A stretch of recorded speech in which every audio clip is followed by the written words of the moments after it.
Peygamber Sevdaları Vakfımızın Ramazan ayı mesajı. Hamd, alemlerin Rabbi, her şeyin azameti önünde küçük kaldığı, izzeti karşısında zelil olduğu, mülk ve saltanatına boyun eğdiği, merhametlilerin en merhametlisi olan Allah Celle Celaluhu'yadır.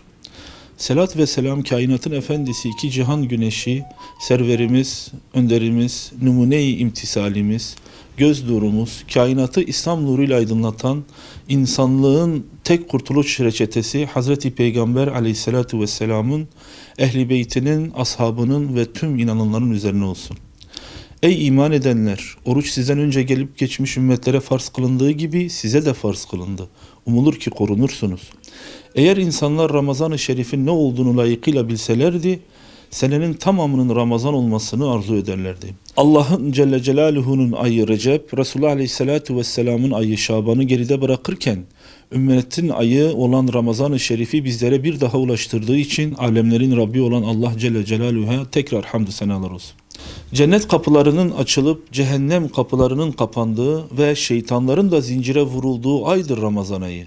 Ramazan-ı Şerif'te yapılan hayır ve ibadetlerin neticeleri itibariyle Allah Celle Celaluhu katında en değerli ve en makbul olduğu aydır ki bizzat Allah Celle Celaluhu tarafından 1000 aydan daha hayırlı olduğu müjdelenen Kadir gecesinin içinde barındırmaktadır. Ramazan-ı Şerif'in malum salgından dolayı karantina hayatı yaşadığımız bu zamana denk gelmesi de fırsat bilerek Kur'an-ı Kerim kıraati, tövbe, istiğfar, dua, zikir, ilim, tesbihat ile bol bol meşgul olmalıyız.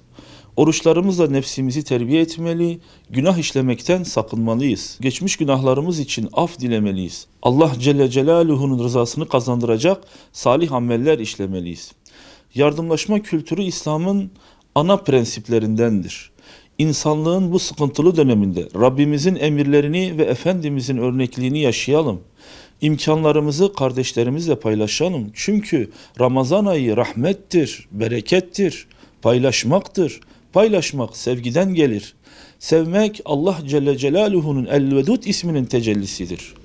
Peygamber Efendimiz asr-ı saadet neslini bu şekilde terbiye etmiş ve bu nesil de tüm insanlığa iyiliğin yaşantısını göstermiştir.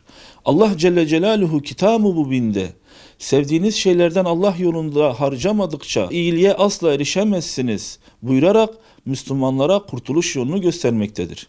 İslam'ın şiarlarından olan zekat, infak, sadaka, İslam medeniyetinin ekonomik temellerini oluşturan mali ibadetlerdir. Mübarek Ramazan ayında her türlü ibadetin ziyadesiyle yapılması icap ettiği gibi mali ibadetler de bu kaide geçerlidir. Mağdurluğun ve fakirliğin arttığı bu salgın döneminde yardımlaşmayı ve infakı hayatımızın merkezinde yerleştirmeli, sahip olduğumuz ilmi, iktisadi birikimleri azlığına ve çokluğuna bakmadan başkalarıyla paylaşmalıyız.